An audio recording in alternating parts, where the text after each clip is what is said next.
गीता के अध्याय 4 श्लोक 7 में लिखा है, यदा यदा हि धर्मस्य ग्लानिर्भवति भारत अभ्युत्थानम् अधर्मस्य तदात्मानं सृजाम्यहम् परित्राणाय साधूनां विनाशाय च दुष्कृतां धर्म संस्थापनार्थाय संभवामि युगे युगे।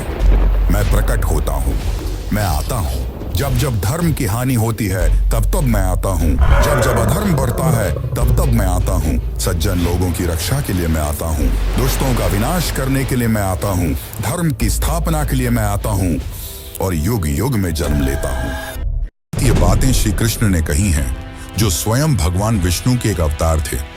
पर यह विष्णु का पहला अवतार नहीं है। जब जब अधर्म धर्म पर हावी हुआ है तब तब विष्णु ने अवतार लिया है और आज तक विष्णु ने कुल 9 अवतार लिए और उनका 10वां अवतार कलयुग के अंत में होगा। पर क्या आपने कभी सोचा है कि ये अवतार कौन कौन से हैं और क्यों भगवान विष्णु को यह अवतार लेना पड़ा? जैसे कि आपको पता ही होगा, ब्रह्मा जी ने इस अनंत काल चक्र को 4 भागों में बांट रखा है, जो है सत्य युग, त्रेता युग, द्वापर युग और कलयुग। और हर युग में विष्णु जी ने अवतार लिए हैं। सत्य युग में 4 अवतार, त्रेता युग में 3 अवतार, द्वापर युग में 1 अवतार और कलयुग में 2 अवतार। इन 4 युगों में सत्य युग को सबसे पवित्र और सबसे शांत युग माना गया है, जहां सब लोग मिलजुल कर रहते थे। छल कपट, अधर्म, अन्याय जैसे लोग नहीं थे। पर फिर क्यों भगवान विष्णु को सत्य युग में 4 अवतार लेने पड़े? आखिर इसके पीछे क्या रहस्य है? और त्रेता युग के उस राम की कहानी तो आप सभी ने सुनी होगी, जो त्रेता युग में विष्णु के आखिरी अवतार थे। पर क्या आपने त्रेता युग में जन्मे विष्णु के पहले अवतार के बारे में सुना है, जिन्होंने अपने पिता की आज्ञा पर अपनी माता का सर धड़ से अलग कर दिया? आखिर ऐसी क्या मजबूरी रही होगी? और सबसे बड़ा रहस्य है विष्णु के 10वें अवतार का, जो कलयुग के अंत में प्रकट होंगे और धर्म की रक्षा के लिए आखिरी युद्ध लड़ेंगे। पर यह युद्ध साधारण नहीं होगा, यह मानव इतिहास की सबसे बड़ी युद्ध होगी और वह असुर कलिराज इतना शक्तिशाली होगा कि विष्णु के लिए उसे अकेले हराना असंभव होगा।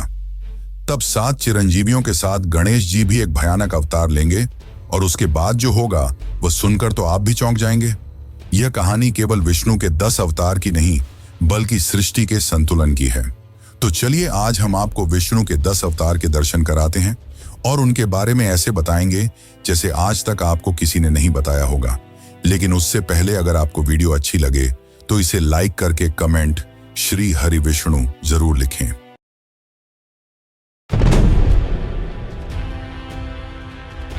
बहुत समय पहले हैग्रीव नामक एक दैत्य ने चारों वेद छीनकर समुद्र की गहराइयों में छिपा दिया। वेदों के बिना संसार अंधकारमय होने लगा और उसी समय महाप्रलय का समय भी निकट आ गया। पूरी पृथ्वी जल में डूबने वाली थी। ऐसे संकट की घड़ी में भगवान ने सृष्टि को सुरक्षित रखने और ज्ञान की रक्षा के लिए मत्स्य रूप धारण किया। इसी बीच सत्य युग के एक धर्मनिष्ठ आर्षि वैवस्वत मनु नदी के तट पर स्नान करने पहुंचे। तभी उनके करों में एक नन्ही सी मछली आ गिरी। मछली बोली, हे महात्मा, कृपा कर मेरी रक्षा कीजिए, बड़ी मछलियां मुझे खाएंगी। मनु को उस पर दया आई और उन्होंने उसे अपने कमंडलू में रख लिया। लेकिन यह तो बस शुरुआत थी। धीरे धीरे वह मछली बढ़ती गई, कमंडलू से तालाब तक, तालाब से झील तक और झील से नदी तक। हर बार उसका आकार इतना विशाल होता गया कि मनु चकित रह गए। अंततः जब उन्होंने उसे समुद्र में छोड़ा तब वह एक विराट रूप में प्रकट हुई। मनु ने हाथ जोड़कर कहा, आप कोई साधारण जीव नहीं हैं, कृपा कर बताइए आप कौन हैं? तभी भगवान विष्णु मत्स्य रूप में प्रकट होकर बोले, हे मनु, शीघ्र ही महाप्रलय आने वाला है। पूरा संसार जल में डूब जाएगा, लेकिन तुम्हें और जीवों की संतति को बचाकर नई सृष्टि की नींव डालनी होगी। जब प्रलय आए तब तुम अपनी पत्नी, 7 महान अर्षियों, औषधियों और सभी जीव जंतुओं के बीजों को एक नाव में लेकर बैठ जाना। मैं मत्स्य रूप में उस नाव को सुरक्षित स्थान तक ले जाऊंगा। वहीं से जीवन का पुनः आरंभ होगा। मनु ने भगवान की आज्ञा का पालन किया। जब प्रलय का समय आया तो मनु अपनी नाव में बैठकर उस भयंकर समुद्र में डगमगाने लगे। तभी भगवान विष्णु मत्स्य अवतार में प्रकट हुए और उन्होंने नाव को खींचते हुए उसे सुरक्षित स्थान यानी कि हिमालय के शिखरों तक पहुंचा दिया। प्रलय के उस अंधकार में भगवान ने मनु को धर्म, सृष्टि और ब्रह्मांड के रहस्यों का उपदेश भी दिया। तत्पश्चात उन्होंने हैग्रीव दैत्य का वध कर चारों वेदों को पुनः देवताओं को लौटा दिया। इस प्रकार ज्ञान की ज्योति फिर से प्रकट हुई और जीवन का बीज बचा रहा।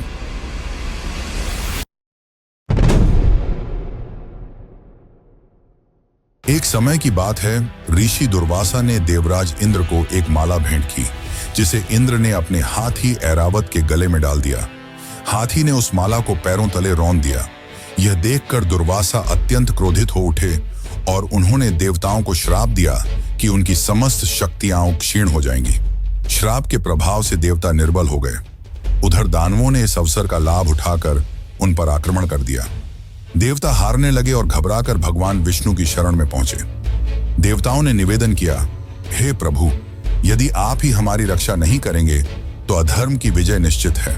भगवान मुस्कुराए और बोले, शक्ति पुनः प्राप्त करने का एक ही मार्ग है, समुद्र मंथन। क्षीर सागर का मंथन करने पर अमृत प्रकट होगा। वही अमृत तुम्हें अमरत्व और बल प्रदान करेगा। परंतु इतना विशाल कार्य तुम अकेले नहीं कर सकते, तुम्हें दानवों को भी साथ लेना होगा। उनके बिना यह संभव नहीं है। इंद्र दानवराज बाली के पास गए और यह प्रस्ताव रखा, आओ हम मिलकर समुद्र का मंथन करें।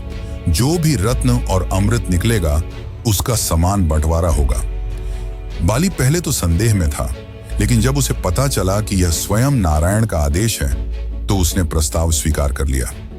मंदार पर्वत को मथनी बनाया गया और नागराज वासुकी को रस्सी। देव और दानव दोनों ही पक्ष रस्सी के दोनों ओर खड़े होकर समुद्र को मथने लगे। लेकिन समस्या यह हुई कि विशाल मंदार पर्वत बार बार डूबने लगा। तब भगवान ने स्वयं कूर्म अवतार यानी कि कछुए का रूप धारण किया। वे क्षीर सागर की गहराइयों में जाकर अपनी विशाल पीठ पर पूरे पर्वत को थामे रहे। इस प्रकार मंथन सुचारू रूप से चलने लगा। जैसे जैसे समुद्र मंथन होता गया, एक एक करके अद्भुत रत्न और दिव्य वस्तुएं प्रकट होने लगी। कामधेनु, ऐरावत हाथी, उच्चैःश्रवा अश्व, कौस्तुभ मणि, लक्ष्मी जी और अनेक अमूल्य धरोहरें। लेकिन मंथन के बीच से एक भयंकर विष भी निकला, जिसे देखकर सभी घबरा गए। तब भगवान शिव ने करुणा करके उस विष को अपने कंठ में धारण कर लिया और नीलकंठ कहलाए। अंततः समुद्र मंथन से धन्वंतरी प्रकट हुए। उनके हाथों में अमृत कलश था। दानव उसे छीनने दौड़े, पर भगवान विष्णु ने मोहिनी रूप धारण कर अमृत को देवताओं को वितरित कर दिया। इस प्रकार देवताओं ने पुनः अपनी शक्ति प्राप्त की और धर्म की रक्षा हुई।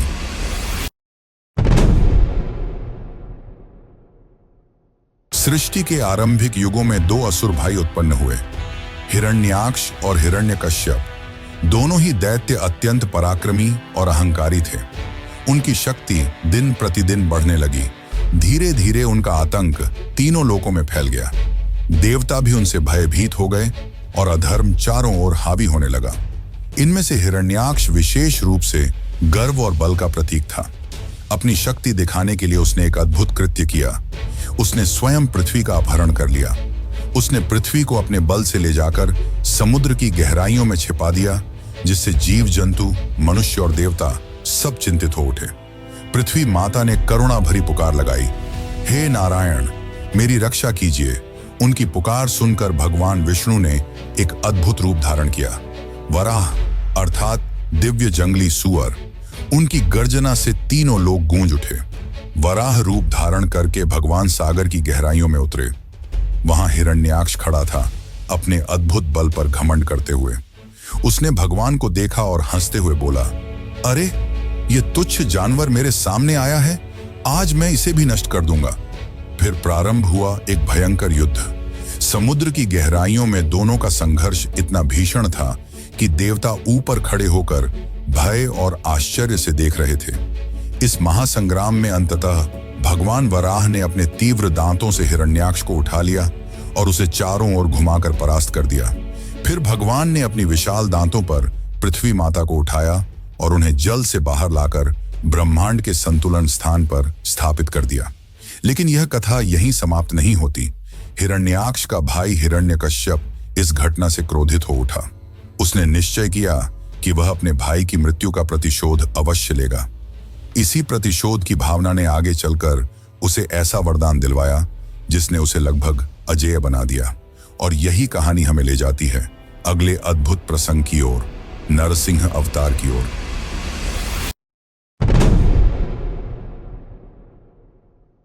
हिरण्याक्ष के वध के बाद उसका भाई हिरण्यकश्यप प्रतिशोध की आग में जलने लगा। उसने ठान लिया कि वह अपने भाई की मृत्यु का बदला लेगा। इसके लिए उसने कठोर तपस्या की और स्वयं ब्रह्मा जी को प्रसन्न किया। जब ब्रह्मा जी उसके सामने प्रकट हुए तो हिरण्यकश्यप ने उनसे ऐसा वरदान मांगा जिससे उसकी मृत्यु लगभग असंभव हो जाए। उसने कहा, मुझे न तो मनुष्य मार सके, न पशु, न दिन में मरूं, न रात में, न आकाश में, न धरती पर, न घर के भीतर, न बाहर, न अस्त्र से, न शस्त्र से। ब्रह्मा जी ने उसकी कठिन तपस्या से प्रसन्न होकर यह वरदान दे दिया। वरदान पाकर हिरण्यकश्यप का अभिमान चरम पर पहुंच गया। वह स्वयं को अमर समझने लगा। उसने घोषणा कर दी, अब सृष्टि में भगवान का कोई अस्तित्व नहीं है, केवल मैं ही सर्वोच्च हूं, सबको मेरी पूजा करनी होगी। लेकिन हिरण्यकश्यप का अपना ही पुत्र प्रहलाद उसके विरुद्ध खड़ा हो गया। प्रहलाद बचपन से ही भगवान विष्णु का अनन्य भक्त था। वह दिन रात ओम नमो नारायणाय का जप करता। पिता लाख रोकता धमकाता, यहां तक कि दंड देता, पर प्रहलाद कभी विचलित नहीं हुआ। हिरण्यकश्यप ने उसे मारने के कई प्रयास किए। कभी विष पिलाया गया, कभी पहाड़ से गिराया गया, कभी हाथियों से कुचलवाने की कोशिश हुई, लेकिन हर बार भगवान विष्णु ने अपने भक्त की रक्षा की। यहां तक कि अपनी बहन होलिका की सहायता से उसे अग्नि में बैठाकर जलाने का प्रयास भी किया गया, पर हुआ उल्टा। होलिका जलकर भस्म हो गई और प्रहलाद सुरक्षित बाहर आ गया। अंततः हिरण्यकश्यप का क्रोध सीमा पार कर गया। उसने प्रहलाद को महल की चौखट पर बुलाकर पूछा, तेरा विष्णु कहाँ है? यदि वह सचमुच सर्वव्यापी है तो इस खंभे में भी होगा क्या? प्रहलाद ने शांत स्वर में कहा, हाँ पिताश्री, मेरे प्रभु हर जगह हैं। यह सुनकर हिरण्यकश्यप ने क्रोध में अपनी गदा से उस खंभे को तोड़ डाला। उसी क्षण वहां से एक अद्भुत भीषण स्वरूप प्रकट हुआ, नरसिंह। नरसिंह अवतार ने क्रोध में हिरण्यकश्यप का गला पकड़ उसे हवा में उठाकर पटक दिया। फिर घसीटते हुए महल की चौखट तक ले गए और उसे उठाकर अपनी जांघों पर लिटा दिया। नरसिंह अवतार ने हिरण्यकश्यप का चीरा फाड़ दिया और इस संसार को उसके भय से मुक्त किया। देवताओं ने आनंद मनाया। प्रहलाद ने अपने प्रभु के चरणों में प्रणाम किया और सृष्टि में फिर से धर्म का प्रकाश फैल गया।